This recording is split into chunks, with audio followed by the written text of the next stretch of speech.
Ayan, sibak na ang mga pulis na sumunod sa war on drugs ni Baste. Ayan.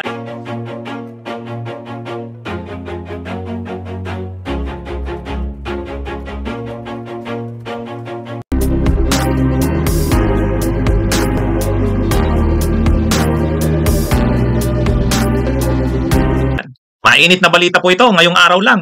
Inanunsyo ng PNP, ano? Inanunsyo ng tagapagsalita ng Philippine National Police na si Colonel Jane Fajardo. Colonel Jane Fajardo, inanunsyo nito na ngayon lang ang mainit na balita, mga pulis na sangkot sa anti-illegal drug ops sa Davao inalis na sa pwesto. Sibak. yung mga sumunod sa war on drugs ni Duterte. Sibak. Bakit? Bakit? Sinabi na kasi na ang approach ng administrasyong Marcos sa kampanya sa droga, hindi na tulad nung kay Digong. Iba na. Ibang administrasyon na ito. Ibang approach naman. Hindi na madugo. Hindi na yung maraming namamatay na pinapalabas ng laban. Ang nangyari na naman sa Davao, ang dami na namang namamatay. Nung isang araw lang, matapos magsabi ni Baste na ilalarga na uli sa Davao ang war on drugs, katulad nung ginawa ng kanyang ama. 7 kaagad ang namatay. Yun. Hindi na pinalampas ng PNP ngayon. Sinibak, tinanggal sa pwesto, pero iimbestigahan pa yung mga pulis kasi ang depensa nila, lihitimo daw yung kanilang operasyon. Wala naman daw illegal doon. Yun ang sabi nila.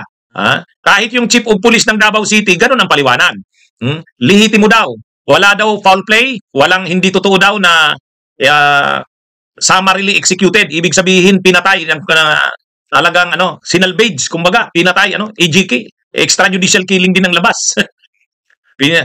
Sabi ng chief of police ng Davao City, lihitimo yung operasyon, talaga daw nanlaban yung mga biktima, pero wala, maraming hindi naniniwala kahit ang Philippine National Police, ang command ng pambansang pulisya ay nagdududa na nanlaban ang mga napatay kasi ang pagtingin ng PNP command, sumusunod lang sa mga Duterte kasi mayroon ng kampanya uli ang mga Duterte, pinagmamalaki nila yan.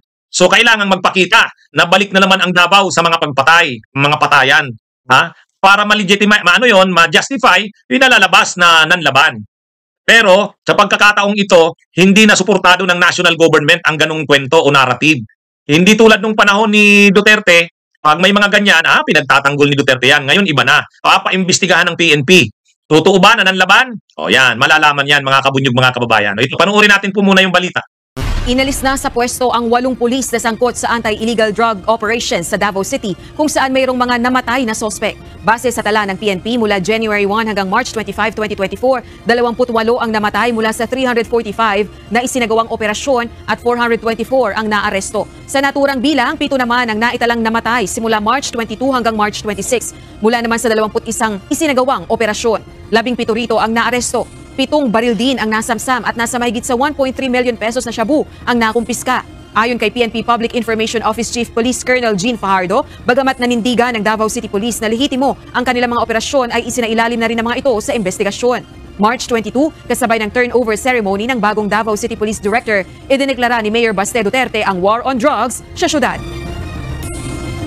Ay nagbigay na po ng utos ang ating Chief PNP through the regional directors para po imbestigahan po itong mga insidente po na ito at para bigyang daan po yung impartial investigation, yung pong mga pulis po na involved dito sa mga anti-illegal drugs operation ay pansamantala na pong nirelieve sa kanilang mga pwesto, dinisarmahan to give way to the ongoing investigation. And as we speak, kanina po ay kausap ko po mismo yung regional director po ng Police Regional Office 11, si Police Brigadier General Alden Delbo, at pinababa na po niya yung regional investigation unit po ng Pro 11 para mag-imbestiga po kung ano po yung nangyari po doon dito po sa mga police operations po na ito. Bagamat yung mismong city director, nakausap po din po personal kanina, si Police Colonel Richard Badang, at sinasabi po niya at pinaninindigan po niya na legitimate naman po itong police operation. So mga kabunyog, narinig nyo, napanood nyo, hindi po tayo dito nagpi-fake news. Yung pong sinasabing 28 po ang napatay, mula po yan January 1 to March 25. Pero kung nito lang nakaraang mga araw, March 22 to March 26, ilang araw lang yan, 7 ang patay. 7 ang patay. At yan yung pinagmamalaki ni Baste na balik na naman ang war on drugs sa Davao City ayon sa estilo na isinulong noon ng kanyang ama. Ang problema, bagong administrasyon na to. Bagong administrasyon na to, iba na ang approach. Kaya lang hindi sinusunod ni Baste. Ngayon, kung hindi sinusunod ni Baste, yung mga pulis ang dinidisiplina ngayon. Tanggal yung mga pulis, sibak sa pwesto. Ang tanong ngayon sa mga pulis, sinong susundin nila? Sinong susundin nila? Ha? Yan yung ano. Kung patuloy silang susunod kay Baste, ay baka marami na pa dyan sa kanila ang matanggal. Kaya leksyon na rin ito sa mga pulis. Iba na ang panahon ngayon. Iba na ang panahon. Hindi tulad nung panahon ni Duterte na lahat ng gawin nila, o sabihin lang nilang nanlaban, suportado sila ni Duterte. Ngayon hindi na. Pag sinabi nilang nanlaban, hindi kaagad-agad papaniwalaan. Hindi kaagad papaniwalaan. Aanuhin, iimbestigahan. Tatanggalin muna ang mga sangkot na pulis. O, gusto ba nila ng ganon? O, yan ang pagpipilian ng mga pulis na ito. Yan ang pagpipilian.